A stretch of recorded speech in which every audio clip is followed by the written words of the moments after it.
Halo, selamat pagi. Kembali lagi bersama dengan saya, Saiful Rizal Wijaya Putra, dalam mata kuliah Sastra Bisnis 1. Minggu lalu, kita sudah mencoba untuk membahas tentang aplikasi dari statistika bisnis di dalam konsep riset yang ada di suatu artikel, gitu ya. Minggu lalu artikelnya kebetulan adalah artikel mengenai psikologi, pure psikologi. Nah, kali ini saya akan mencoba menariknya kepada beberapa variabel yang ada di dalam sumber daya manusia atau manajemen sumber daya manusia.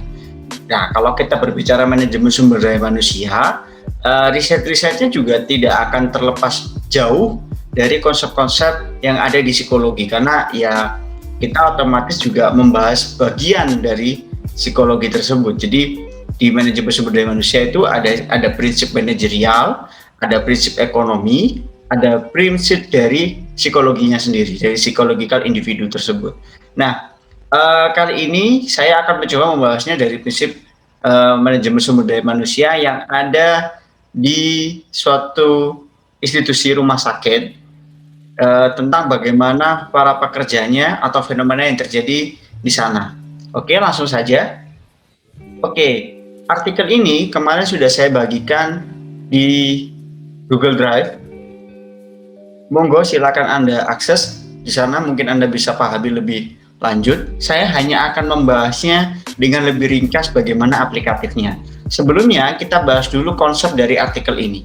Nah, artikel ini itu berjudul Studi Deskriptif Burnout dan Coping Stress pada perawat di ruang rawat inap Rumah Sakit Jiwa Menur Surabaya. Nah, kita tahu rumah sakit jiwa ini juga bisa menjadi salah satu objek tidak hanya di dalam dunia kesehatan, tapi juga di dunia manajerial bisnis seperti kita. Karena yang rumah sakit tetaplah bisnis di sana. Nah, lalu di situ penulisnya merupakan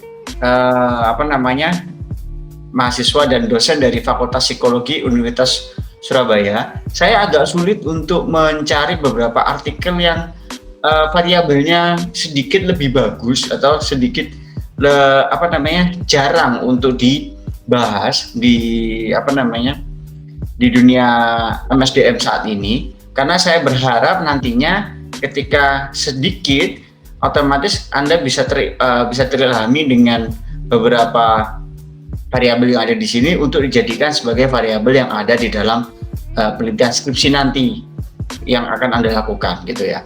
Untuk Anda yang berniat masuk ke MSDM. Lalu di sini dia masuk ke Jurnal Kalutra, Jurnal Ilmiah Mahasiswa Universitas Surabaya, volume 1 nomor 1 tahun 2012. Nah, ini kita baca dulu dari sisi abstraknya ya. Dan ini bertujuan untuk melihat gambaran burnout yang dialami perawat dan penggunaan bentuk strategi coping yang dapat mereduksi stres perawat. Penelitian ini merupakan total population study, jadi keseluruhan. Subjek dalam penelitian ini adalah keseluruhan jumlah perawat yang bekerja di ruang rawat inap berjumlah 82 orang. Nah, ini rumah sakit jiwa ya. Berarti sebelum saya ke sini ya, coba kita bahas sedikit. Rumah sakit jiwa itu pasti tentunya pasiennya memiliki kesehatan mental. Nah, tentunya juga kita sebagai seorang perawat, misalkan kita bekerja di sana, otomatis harus memahami betul secara psikologi bagaimana kondisinya. Belum lagi beberapa tingkat stres yang muncul karena adanya kesulitan dalam bekerja, rewelnya pasien misalkan, terus ada juga keluarga pasien yang juga cukup rewel, membagi waktu dengan yang lainnya, administratif pasien dan sebagainya, itu macam-macam. Nah, itulah yang membentuk adanya stres di rumah sakit jiwa, gitu ya, seperti itu. Nah, saya lanjutkan di sini. Jadi subjeknya itu 82 orang yang bekerja di RSJ Menur Surabaya ini, terdiri dari 39 perempuan dan 43 laki-laki. Dan ini pengambilan datanya menggunakan angket atau kuesioner yang terdiri dari angket terbuka dan tertutup. Jadi angket terbuka itu kalau misalkan risetnya ini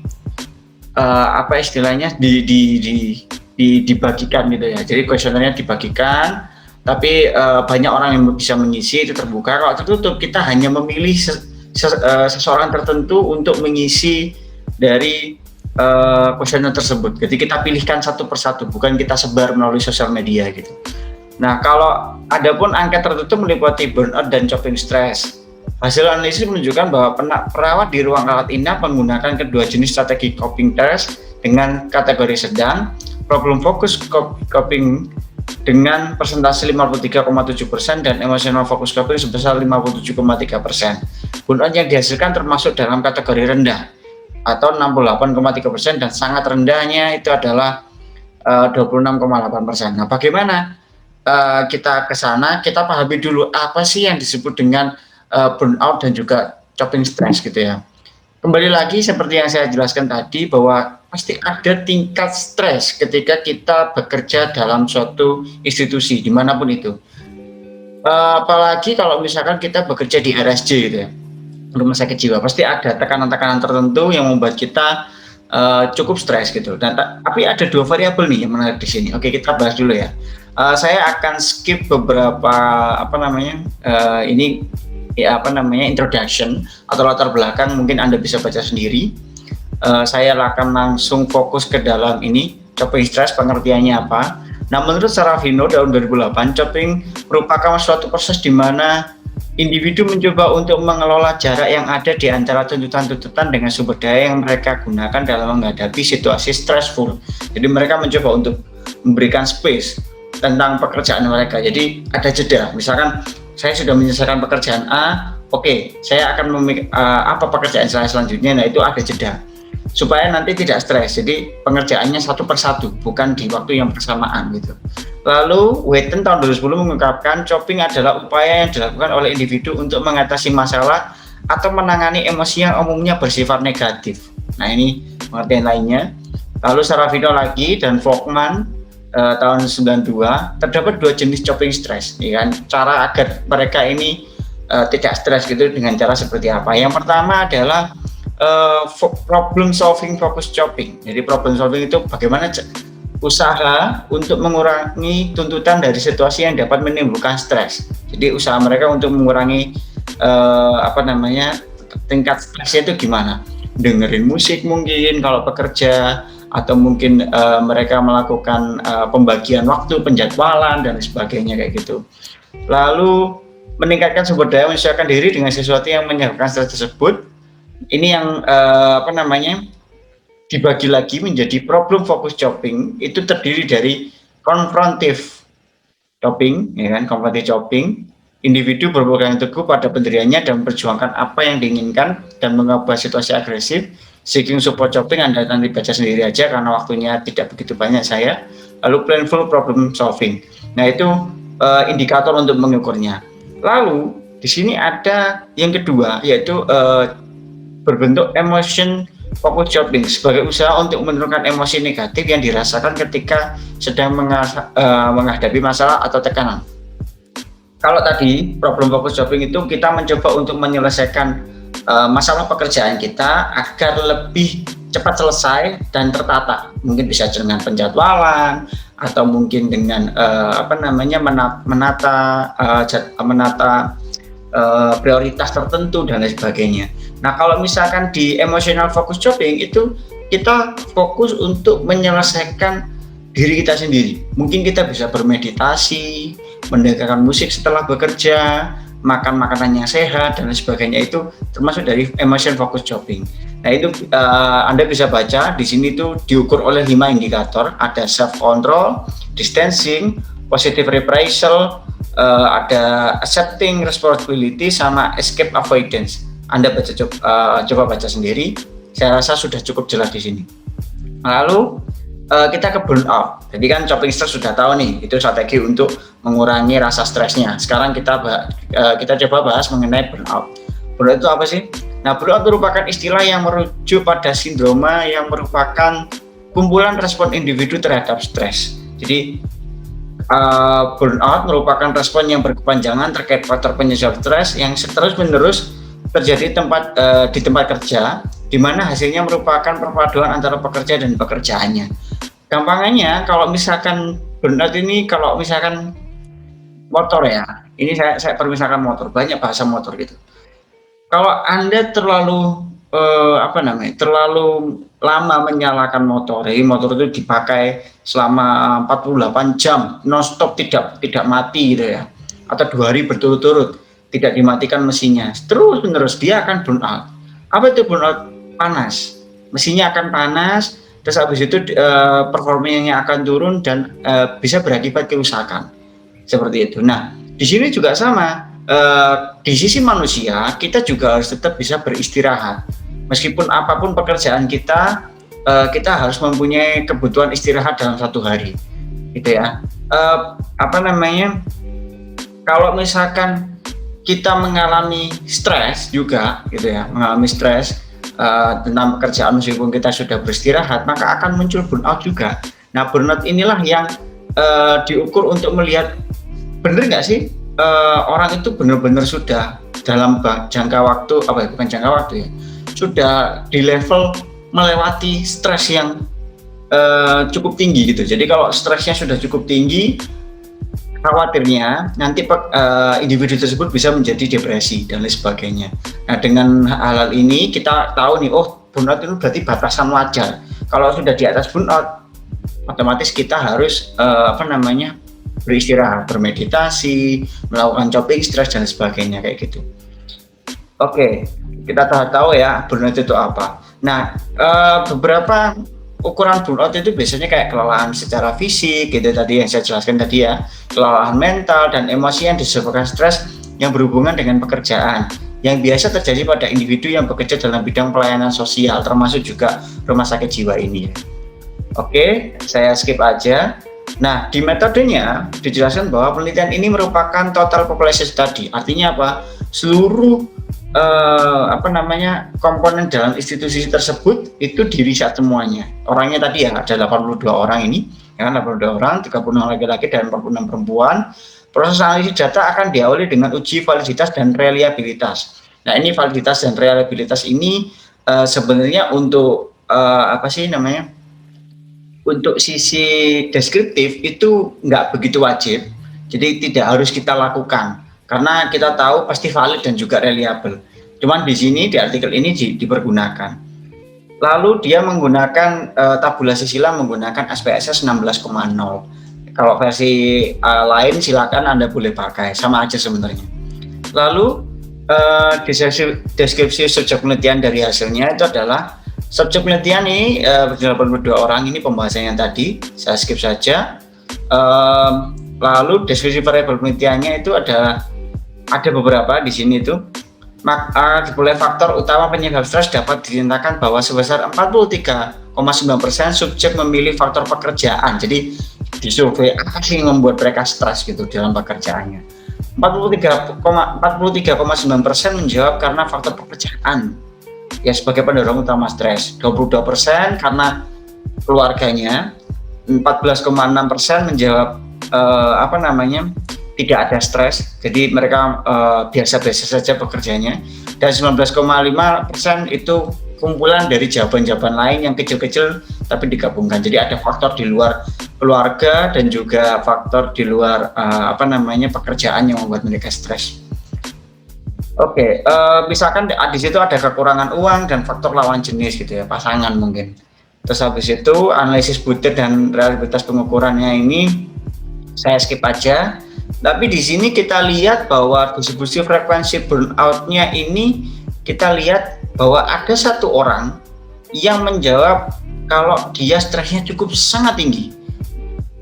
Nah, tapi yang lainnya itu mayoritas 56 orang atau 68,3% itu menjawab rendah. Lalu yang terbanyak nomor 2 yaitu sangat rendah 26,8%. Jadi dari rumah sakit jiwa ini itu ada 4 orang yang cukup beresiko untuk mengalami burnout. Itu ada 4 orang ini, 1 sangat tinggi, 1 tinggi dan juga 2 tergolong sedang. Lalu dari nilai min ideal problem focus jobbing antar ruangan, jadi di rumah kalau di rumah sakit kan ada pavilion gitu ya, ada pavilion. Di sini ada Putri Anggrek, Flamboyan, Wijaya Kusuma dan seterusnya. Nah, kalau kita lihat secara rata-ratanya, ya kan, rata-ratanya ini, mungkin ini artikelnya mencoba untuk menganalisis dari setiap orang yang bekerja tadi kan mereka dibagi per pavilion gitu ya, per pavilion. Nah, kira-kira pavilion mana yang mengalami tingkat stres cukup tinggi gitu ya.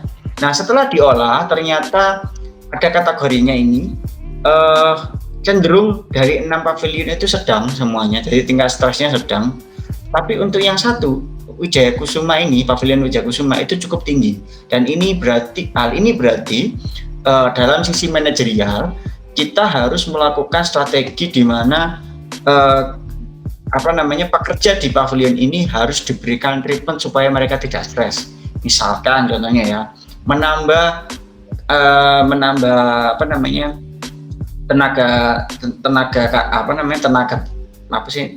bukan karyawan ya, kalau di rumah sakit tenaga perawat mungkin ya, tenaga perawat atau dokter ditambah ke pavilion Wijaya Kusuma supaya tingkat stresnya turun menjadi sedang.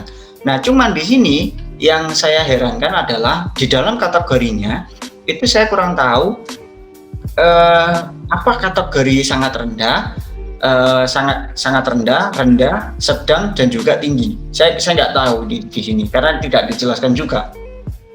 Tidak dijelaskan nomor berapa yang tinggi, nomor berapa persen dari rata-ratanya ya, rata-rata misalkan 0 sampai 20 itu sangat rendah, 21 sampai 40 itu 21 sampai 40 mungkin rendah, terus 41 sampai 60 itu sedang dan seterusnya sampai ke tinggi. Tapi ini tidak dijelaskan, mungkin seperti itu konsepnya dia. Lalu nilai mean ideal emotional focus shopping antar ruangan. Jadi bagaimana mereka melakukan focus shoppingnya ini untuk bisa menyelesaikan. Oh ya, kalau yang tadi problem focus shopping, lalu yang ini emotional focus shopping ternyata sama. Ya, kalau di emotional focus shopping antar ruangan ini Wijaya Kusuma ini juga cukup tinggi. Ternyata dari ruangan atau pavilion Wijaya Kusuma itu mereka sudah mencoba untuk melakukan beberapa treatment secara emosional sudah, secara pekerjaan juga sudah, tapi tingkat stresnya juga mungkin masih tinggi di sana, gitu ya. Lalu kita lihat ini tabulasi silang dari problem focus shopping dan ruang kerjanya. Ini sebenarnya saya sangat menyayangkan dalam artikel ini itu tabulasinya mungkin kurang ditata dengan baik di sini. Cuman kita masih tetap bisa baca. Jadi misalkan di sini dari yang sangat tinggi itu ada di ruangan ini ya, ada Wijaya Kusuma ini ada 10 orang. Jadi ada 10 orang frekuensi yang sangat tinggi untuk problem focus shoppingnya dia atau menyelesaikan pekerjaannya menggunakan strategi tertentu, misalkan dengan penjadwalan dan sebagainya.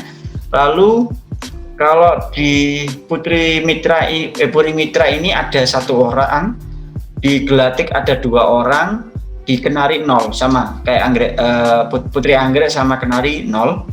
Lalu untuk yang tinggi itu untuk Putri Anggrek ada 4 orang, Flamboyan 3 orang, terus Wijaya Kusuma 1 orang, yang ini juga Puri Mitra ini ada 2 orang, Gelatik 5 orang, Kenari 5 orang, dan seterusnya. Mungkin Anda bisa baca sendiri.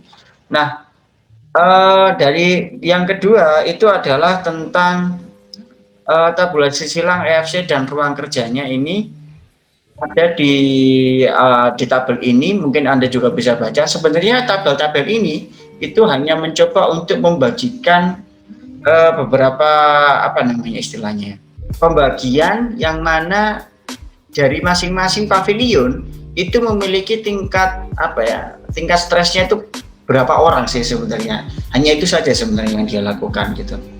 Oke, kita lanjutnya ini masuk ke pembahasan dari distribusi frekuensi nilai mean ideal yang problem focus shopping itu kategori sedangnya 53,7%.